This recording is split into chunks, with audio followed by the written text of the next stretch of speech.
세상 사람들에게 이 십계명은 고대 박물관에 있는 유물 정도 취급을 받습니다. 사람들에게 십계명은 중요하지 않아요.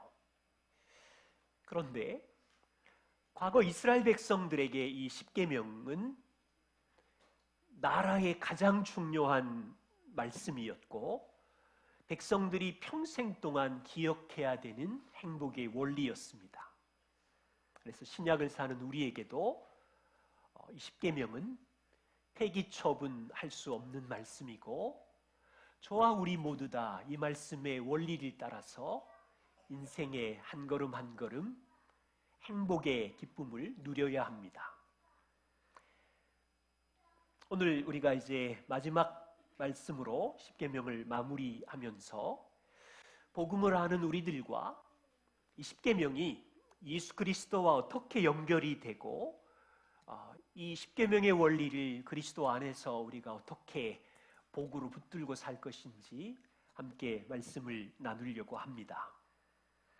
첫 번째는 분명히 이 십계명은 행복의 말씀인데 3500년 현장을 보면 백성들은 두려워합니다. 죽을까 두려워합니다. 그 이유가 무엇인지 확인해 보려고 하고요. 두 번째는 이 십계명을 선포된 그때부터 한 1500년 그리고 지난 2000년 동안 이 십계명을 완벽하게 지킨 사람이 없어요. 행복의 말씀인데, 그래서 십계명이 이미 선포될 때 이스라엘 백성들에게는 중보자가 필요했고, 우리도 일생 동안 살아가면서 이 행복의 원리를 마음에 새기지만 완벽하게 지킬 수 없기에 중보자가 필요하다는 말씀을 드리고 싶어요. 그리고 어떻게 이것을 내 삶에 기억하고 성장할 것인지 함께 말씀을 나누려고 합니다. 첫 번째, 행복의 말씀인데 왜 두려워할까요? 출애굽기 20장 2절에 보면 하나님께서 이스라엘을 애굽 땅 종되었던 집에서 인도해 냅니다. 이스라엘은 400년 동안 애굽의 노예로 살았죠. 하나님께서 강력한 초자연적인 능력으로 그 당시 최고의 제국인 애굽을 꼼짝 못하게 한 다음에 이스라엘을 구출했어요. 하나님은 이스라엘의 왕이 되셨고 한 3개월이 지나서 시내산 앞에 200만 명의 백성들을 향하여 왕인 하나님께서 이스라엘에게 내 백성이 앞으로 행복하게 살기 위해서는 이렇게 살아라, 10개의 계명을 명령하십니다. 그래서 1부터 4까지는 너희가 일생 동안 하나님과의 관계에서 어떻게 사랑하면서 살 것인지를 말씀하셨고, 5계명부터 10계명까지는 너희가 평생 이웃과 같이 살아갈 때 부모를 공경하고 살인하지 말고 거짓말하지 말고 간음하지 말고 탐내지 말고 등등 이웃을 어떻게 섬기고 사랑해야 할지를 행복의 원리로 주셨습니다. 자, 잘 시작하셔야 되는데 십계명은 지키면 복을 더 받고 안 지키면 저주받는 무서운 말씀이 아니에요. 하나님은 이미 이스라엘 백성에게 모든 복을 주셨고 그분이 왕이 되신다고 하셨고, 십계명은 이미 구원받은 백성들에게 십계명을 무시하고 제멋대로 산다고 하나님의 백성의 시민됨이 취소되는 조건이 아니라 노예 근성을 버리고 하나님의 성품을 닮은 행복의 원리로 주셨다는 이 출발을 기억하셔야 돼요. 이스라엘의 지도자 모세가 십계명을 어떻게 생각하는지 한 구절을 소개합니다. 신명기 5장 29절.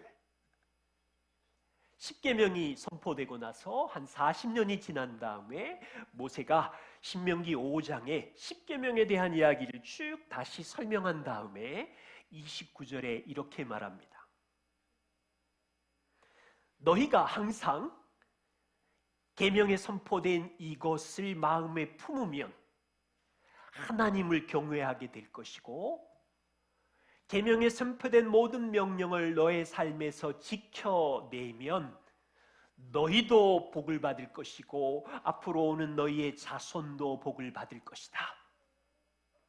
모세가 이해한 십계명은 이스라엘 백성들에게 주신 백성의 영원한 행복의 원리로 이해하고 있어요. 이 계명을 마음에 잘 붙들고 있으면 창조자요, 심판자요, 통치자이신 하나님을 경외하고 사랑하게 될 것이며, 이 계명을 마음에 품고 명령을 일상에서 지켜내면 너희가 이웃과 함께 사랑을 나눌 때 너희도 행복할 것이고 너희의 자손도 행복할 것이고 오고 오는 모든 이스라엘이 영원히 복받기를 원해서 주신 말씀이다. 여러분, 행복의 원리로 주신 십계명인데 이것이 선포되자 그 현장은 잔치나 축제가 아니라 분위기가 어떠냐면 두려움에 휩싸여 있어요. 현장 분위기를 보십시오. 출애굽기 20장 18절. 백성이 우레가 뭔지 알죠? 쾅쾅쾅쾅 번개와 빠방빵 나팔 소리와 산이 불타서 연기가 올라오자 백성들은 텐트에서 사시나무 떨듯이 떨며 멀리 서서 산이 막 불타고 연기가 오르는데, 여러분, 이 장면은 글이라서 실감이 안 나지 영화로 제작했다면 무서운 장면이에요. 출애굽기 19장 16절 18절 보세요. 십계명이 선포되기 전에 출애굽기 19장에도 동일한 모습이 있어요. 아침에 보니 우레와 번개와, 여러분 영화의 막 CG 장면을 생각해. 빽빽한 구름이 산 위에 있고 나팔 소리가 막 불규칙하게 쾅쾅쾅 일어나고 그 아래 있는 진중에 있는 모든 백성이 또 다 떨고 있고 시내 산에 연기가 불타면서 자욱한데 여호와께서 불 가운데 거기 강림하시는 거예요.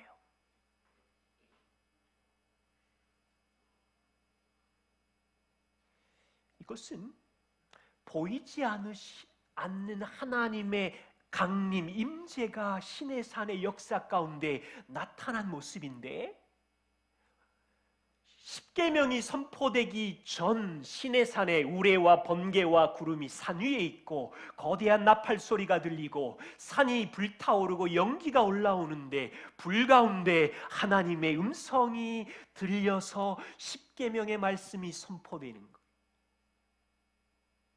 이 초자연적인 현상은 십계명이 발표되기 전부터 끝날 때까지 계속되었는데 19절, 백성들은 너무 무서워서, 제가 현장을 못 봤지만 심장마비로 죽은 사람도 있지 않았을까? 너무 무서워서 죽을까 두려운, 우리 가운데는 누구도 이런 경험을 한 자가 여기에 없어요. 한 사람도.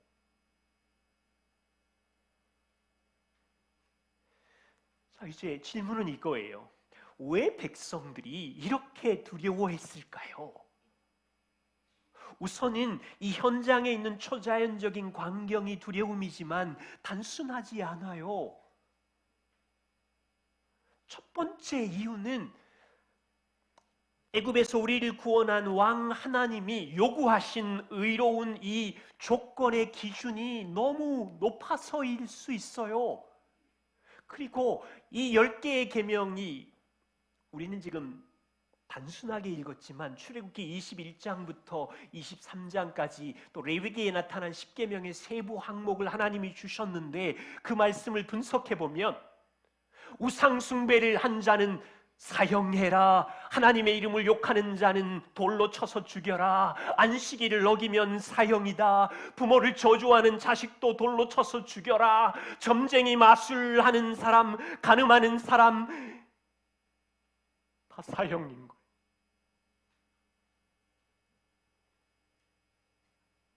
하나님의 공의로운 의의 기준 앞에 왕은 절대적인 충성을 요구하시는데, 지금 보세요.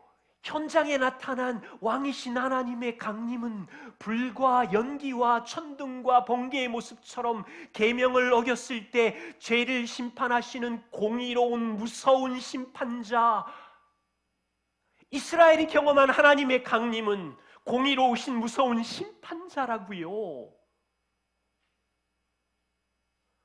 우리가 매주마다 하나님의 은혜, 선하심을 이야기하지만 하나님은 100% 죄를 그냥 볼 수 없는 공의, 죄에 대해서 의로운 심판을 해야 되는 거룩 그 자체시거든요.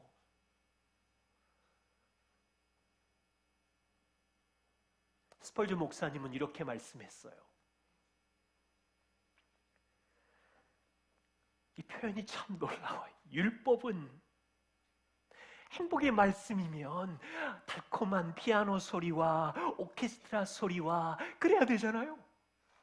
그런데 이 행복의 말씀이 선포될 때 달콤한 하프 소리나 천사들의 노래와 함께 주어진 것이 아닙니다. 무서운 불 한가운데로 나오는 무시무시한 소리와 함께 주어졌습니다. 인간의 죄 때문에 공의로우신 하나님의 율법은 그것을 어겼을 때 진노를 일으킵니다. 이것을 나타내기 위해 율법의 말씀은 인간들에게는 두려움과 죽음을 동반하며 공포되었습니다. 시내산에서의 이 무시무시한 장면은 리허설은 아니더라도 공의로우신 의의 기준을 만족하지 못했을 때 언젠가는 모든 인간이 부딪히게 되는 심판의 날에 대한 예언이기도 합니다.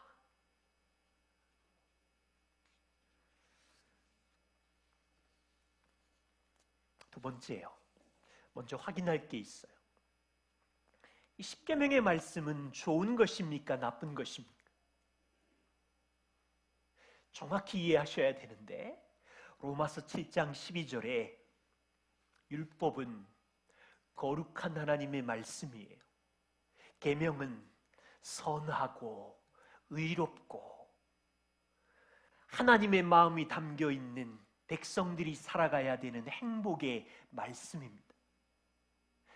그런데 심각한 문제는 이 거룩하고 선하고 행복의 원리인 율법의 말씀을 지킬 힘이 저에게도 없고 여러분에게도 없고 아무도 없다는 거예요. 바울은 율법학자였습니다. 일생 동안 십계명을, 율법을 모든 힘을 다하여 연구했고 지키려고 애를 썼습니다. 로마서 7장에 바울의 깊은 고백과 탄식이 나오는데 7절과 8절에 이렇게 이야기해요. 율법으로 말미암지 않고는 내가 죄를 알지 못하였으니, 십계명으로 인해서 죄가 무엇인지를 알게 되었다는 말입니다. 예를 하나 드는데, 율법이 10번째 계명 탐내지 말라 하지 아니하였더라면 내 마음에 있는 탐심이 죄인 줄 알지 못했을 텐데, 바울이 자기 내면을 들여다보니 이 마음 안에 있는 탐심이, 마음 안에 있는 죄가 기회를 타서 계명으로 말미암아 내 안에서 온갖 탐심을 이루어내고 있다는 것을 발견했어요. 여러분, 이 말씀을 잘 생각해 보세요.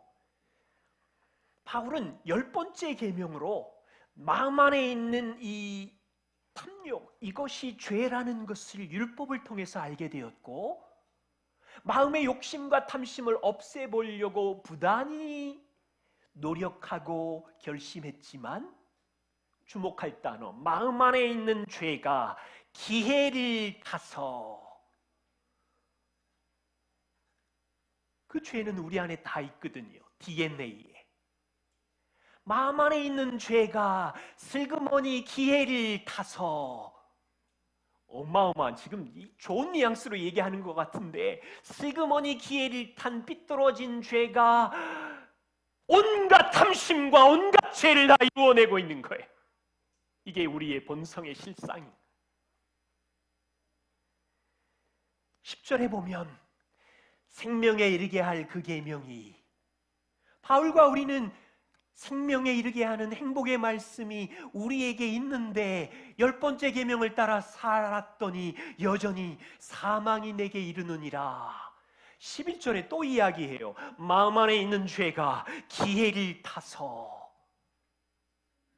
사실은 이 계명으로 우리를 행복의 원리로 생명으로 이끌고 가야 되는데, 이 삐뚤어진 죄가 우리를 속이고, 욕심이 우리를 속여서 온갖 탐심으로 결국에는 나를 죽였는지라.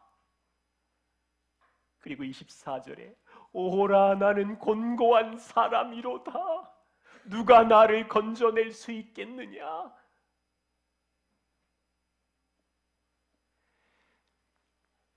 바울의 탄식은 저의 탄식이고 여러분의 탄식이고 인류 역사에 하나님 앞에서 서고자 하는 모든 사람의 탄식이에요. 여러분, 그 선교 역사에 미국 선교사, 인디언 선교를 했던 데이비드 브레이너라는 기도의 사람이 있어요. 많은 분들이 이 데이비드 브레이너의 기도에 도전을 받고 충격을 받고 어떻게 저렇게 기도할 수 있을까 했던 그분인데, 그분이 말한 한 대목을 소개합니다. 극도의 고통을 겪은 후에 나는 하나님의 율법의 요구에 응하는 것이 불가능하다는 것을 알았다. 나는 자주 새로운 결심을 했고 그만큼 자주 그것들을 어겼다. 나는 그 모든 것을 부주의한 탓, 조심성의 부족 탓으로 돌렸고, 내가 계명을 어기는 이유는 나의 태만 때문에 나 자신을 바보라고 부르기도 했다.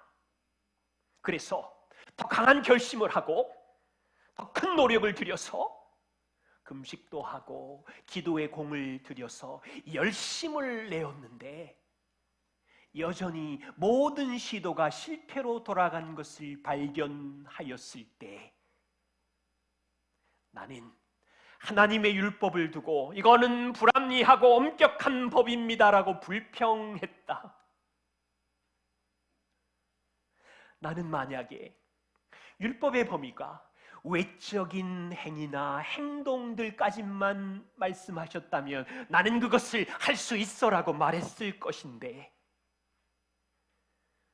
율법이 내 마음속에 있는 악한 생각과 탐욕의 제약들로 인해 나를 정죄한다는 것을 발견했을 때 나는 도저히 막을 수가 없었다.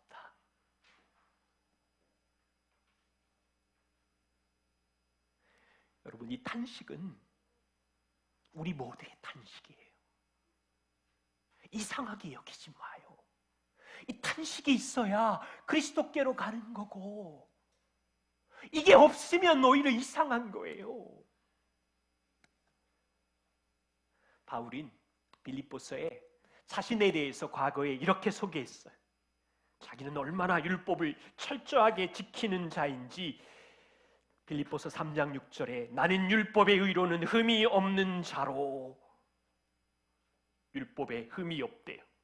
우리 중에 어떤 자녀들은 나는 매일 가정예배 드려, 매일 말씀 읽고, 나는 매 주일마다 지난 10년 동안 교회 결석한 적이 없어. 나는 엄마 말씀도 잘 듣고 얼마나 순종 잘하는데, 나는 아마 학교에서 도덕 행위와 이런 걸로 1등일 거야. 지금 바울이 그런 이야기 하는 거예요. 나는 율법에 있어서 흠이 없는 자요.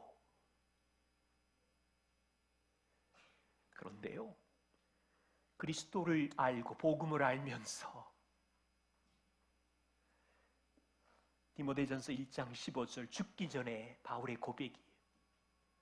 나는 죄인 중에 괴수 우두머리라. 여러분, 이게 무슨 말이에요? 바울은 과거에 정말로 십계명의 율법을 흠없이 지켰을 거예요. 너는 나 외에 다른 신을 두지 말고 우상 숭배하지 말라 지켰고요. 바울은 안식일을 기억하고 우리처럼 항상 예배를 드렸을 거고요. 주의에 금식했고요. 바울은 부모를 공경하라는 명령을 알고 아마 우리처럼 부모님께 용돈도 드리고 자주 전화도 하고 공경했을 거예요. 바울은 살인하지 말라는 계명을 이해했기 때문에 다른 사람 밀치지도 않고 때리지도 않았을 거예요. 바울은 간음하지 말라는 계명 때문에 여자를 보기를 돌같이 하면서 도적질하지 말라는 계명을 알았기 때문에 자기 공회에서 1,000원도 안 떼먹고 살았을 거예요. 바울은 스스로 나는 율법에 흠이 없는 자라라고 과거에 말했었는데, 그리스도를 만나고 10번째 계명 앞에 무너졌어요. 바울이 이해한 율법의 참 의미는 외적인 행동만이 아니라 내 마음에 존재하는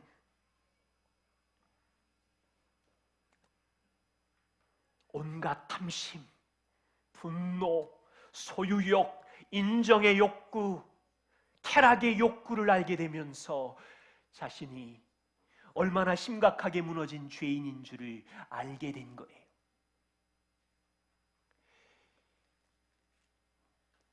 별명을 붙일게요. 우리 마음에 있는 죄는 삐뚤어진 DNA를 우리는 모두 다 가지고 있는데, 바울은 자기만의 존재하는 삐뚤어진 죄를 어디까지 확장하냐면 온갖 탐심을 자극해서 모든 죄를 쏟아내고 그것이 나를 속이고 나를 죽이는 데까지 확장하고 있는 거예요. 바울이 이제 이해한 거예요. 하나님의 계명은 거룩하구나. 아무 문제가 없구나. 하나님의 십계명은 의롭고 선한데 문제가 있는 건 이 안에 있는 삐뚤어진 DNA, 죄였구나. 바울이 깨닫는 거예요. 다시 한번 보세요. 안식일을 지켜라라는 계명은 거룩하고 우리의 행복을 위해서 주신 말씀이죠. 그런데 여러분이 여기 나와서 예배를 드려요? 안식일을 지키라는 계명을 지금 지키고 있죠. 그런데 여러분 안에 마음이 삐뚤어져서 삐뚤어진 죄의 DNA가 예배는 드리는데 마음 안에서 싸움이 있어요. 짜증, 불평, 아침에 본 그 가수 생각. 안식일을 지킨 거예요? 겉으로는 안식일을 지키고 있지만 마음을 보시는 하나님 앞에는, 그리고 나서 돌아서서는 너 오늘 주일날 교회 안 갔지? 안식일을 겉으로 지켰다는 우월감을 자랑하면서, 부모를 공경하라는 계명은 하나님께서 행복으로 주셨어요. 겉으로는 우리 잘 지켜요. 부모님께 정기적으로 전화도 드리고 용돈도 드리고. 그런데 십계명, 우리 마음 안에 삐딱한 죄의 DNA가 전하는 들이지만 나 같은 효자 어디에 있어라고 말은 하지만 부모님 안에 상처는 여전히 변함이 없고, 때로는 밉고, 때로는 길게 같이 있고 싶지도 않고, 부모를 공경한 건가요? 간음하지 말아라, 이 계명은 가정을 지키고 서로를 사랑하는 계명으로 주신 행복의 계명이 맞는데, 나는 아무도 다른 사람을 괴롭힌 적이 없다고 자랑스럽게 말하지만 우리 마음 안에 삐딱한 죄의 DNA가 슬그머니 혼자 있을 때 기회를 타서 영상을 열고 음욕을 채우고, 그래서 속아서 나중에는 죽게 될 정도로, 눈에 볼 때는 가늠하지 않은 사람 같지만 마음 안에 있는 탐심으로 찢겨질 대로 다 찢겨져 있는 고통을 갖고 있어요. 살인하지 말아라, 이 말씀은 행복의 말씀이고 서로의 생명을 존중하는 말씀이라서 아무도 살인한 적이 없지만, 지난 일주일을 돌아보세요. 우리 마음 안에 있는 삐뚤어진 DNA 죄가 슬그머니 기회를 타서 온갖 욕심을 부리기를, 내 뜻대로 안 되면 자녀들에게, 배우자에게, 이웃에게 이 죽일 놈이, 쓸모없는 놈이, 망할 놈, 분노를 쏟아내었다면 이 계명을 어긴 거예요.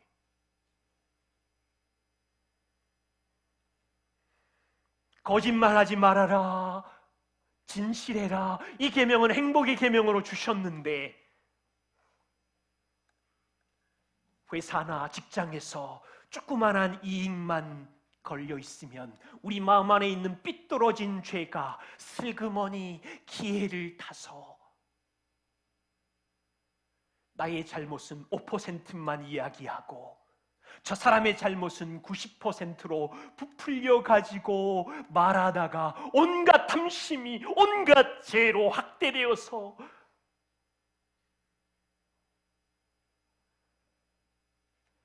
나는 탐심을, 너희는 탐심을 품지 말아라, 이것도 행복으로 주신 말씀인데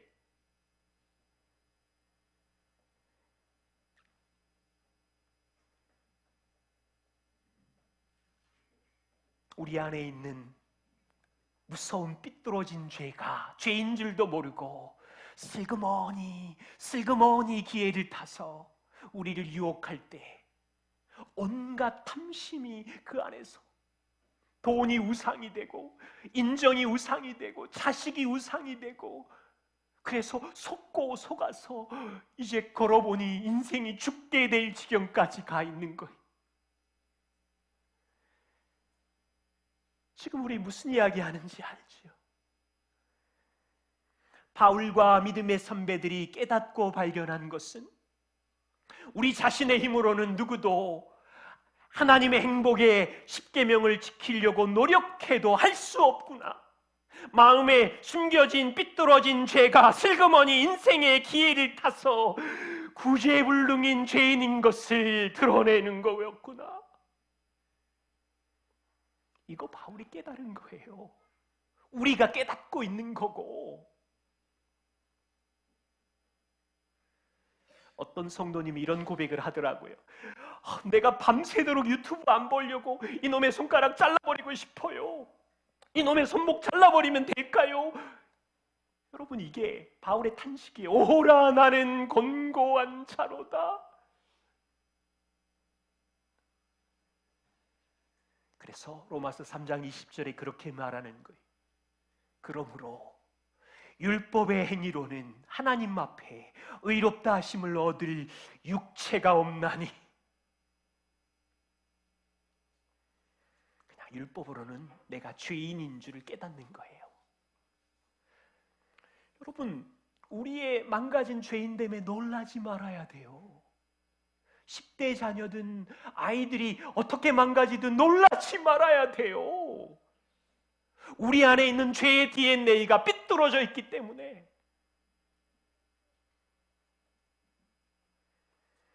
참 슬프지요. 하나님은 선하셔서 우리에게 행복의 원리로 거룩한 말씀, 행복의 말씀을 주셨지만 슬프게도 한 사람도 완벽하게 행복의 율법을 지킬 능력을 가진 사람이 없어요. 이게 얼마나 심각하냐면 율법을 지킬 수 없다면 이스라엘 백성은 안 거예요. 지금 시내산에 무섭게 임재한 하나님의 우레와 심판의 징조들을 보고 이거 못 지키면 하나님 앞에 이런 진노와 형벌을 받겠구나.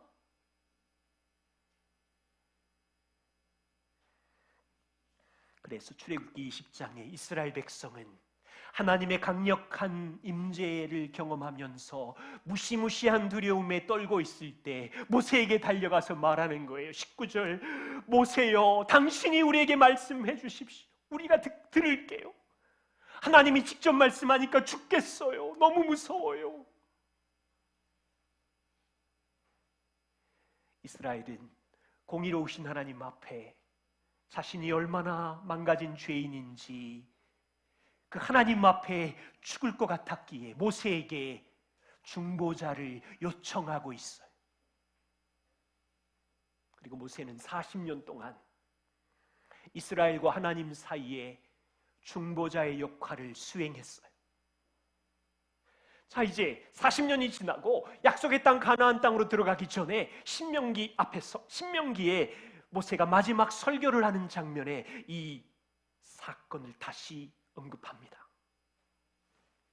신명기 18장 16절. 모세는 이스라엘 백성들에게 40년 전 호렙산에서 너희가 나에게 말하지 않았느냐? 내가 다시는 내 하나님 여호와의 음성을 듣지 않게 하시고, 너무 무서우니까 다시는 하나님의 큰 불을 보지 않게 하소서, 두렵건대 내가 죽을까 하나이다 했었다. 17절. 그때 여호와께서 내게 말씀하여 이르시기를 그 백성들의 말이 옳도다.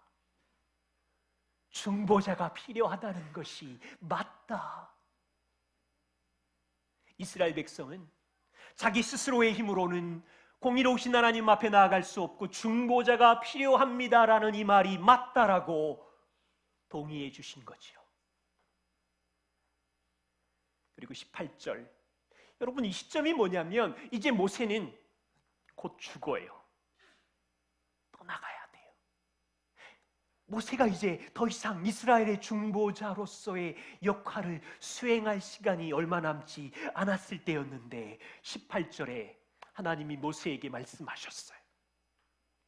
내가 이스라엘의 형제 중에서 모세 너와 같은 선지자 하나를 그들을 위하여 일으키겠고 그들이 그 중보자의 말을 들을 것이니라.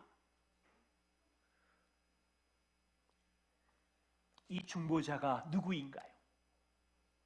성경은 그 중보자가 앞으로 오실 온전한 중보자 예수 그리스도라고 증거하고 있어요.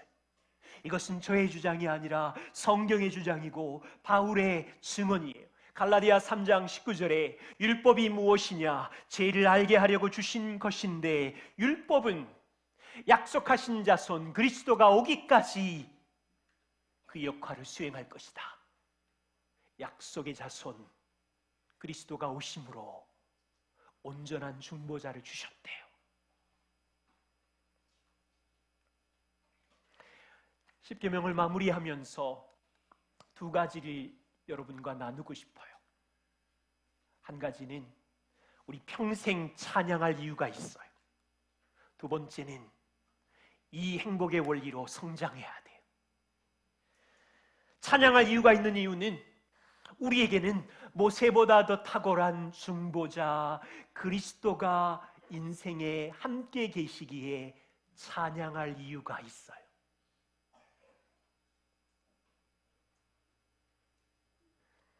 이스라엘 백성들이 40년 함께한 모세의 중보자와 비교할 수 없는 더 좋은 중보자, 하나님의 아들 예수 그리스도가 여러분 곁에 제 삶에 동행하시기에 날마다 찬양하며 인생을 살아야 돼.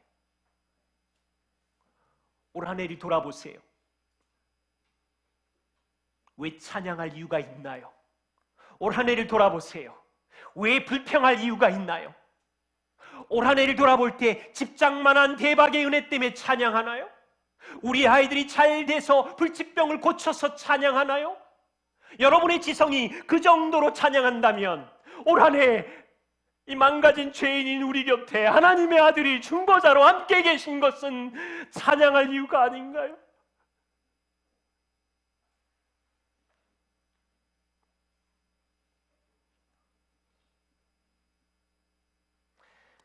이스라엘 백성의 중보자 모세는 백성과 함께 했지만 평생 죄인이었어요.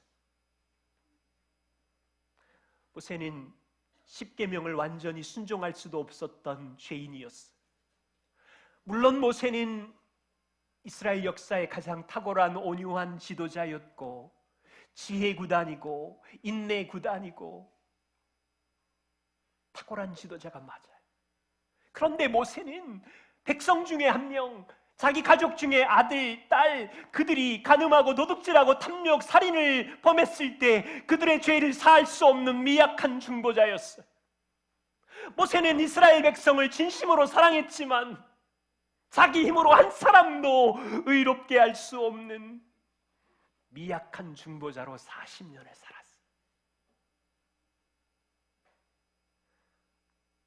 성경은 말해요.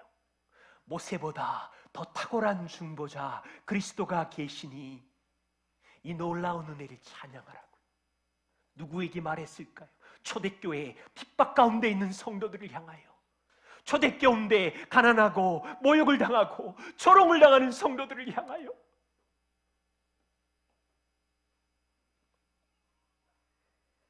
우리의 중보자 그리스도는 지혜구단, 온유구단 정도가 아니라 지혜무한대, 온유무한대, 인내무한대의 중보자이시고, 그래서 바울은 디도에게 말해요. 하나님은 한 분이시고 하나님과 사람 사이에 중보자도 한 분이시니 곧 사람이신 그리스도 예수라. 올 한 해가 마무리되어 갑니다. 십계명의 말씀에 비추어 볼 때 저와 우리 모두는 오히려 죄책감과 수치심과 발가벗겨진 것 같은 죄인됨을 저는 지난 10여 주 동안 느꼈어요. 그리고 이스라엘 백성들처럼 와, 진짜 다리가 떨리네. 어떻게 하지? 이렇게 살 수 있을까? 공의로우신 하나님 앞에 나는 이렇게 살 수 없을 것 같은데 라는 자괴감이 밀려왔어요. 그런데 찬양할 이유가 있는 것은 우리의 중보자 예수님은 우리의 연약함을 아시고 십계명의 말씀을 온전히 지키지 못하는 죄인인 우리를 위해서 대신 죽어주셨고 우리 죄를 깨끗하게 씻어주시는 중보자이시잖아요. 찬양할 이유가 있죠. 우리의 중보자 예수님은 우리는 율법을 완벽하게 지킬 수 없지만 그분이 100% 인생 전체에 죄 없이 율법을 온전하게 지키시고 믿는 자에게 의롭다 하시는 선물을 주셨잖아요. 그래서 우리는 두려워할 이유가 없는 거예요. 심판 앞에 섰을 때도. 그래서 하박국처럼 뭐가 없어도 찬양할 이유가 있는 거예요. 왜 찬양하지 못해요? 복음을 이해하고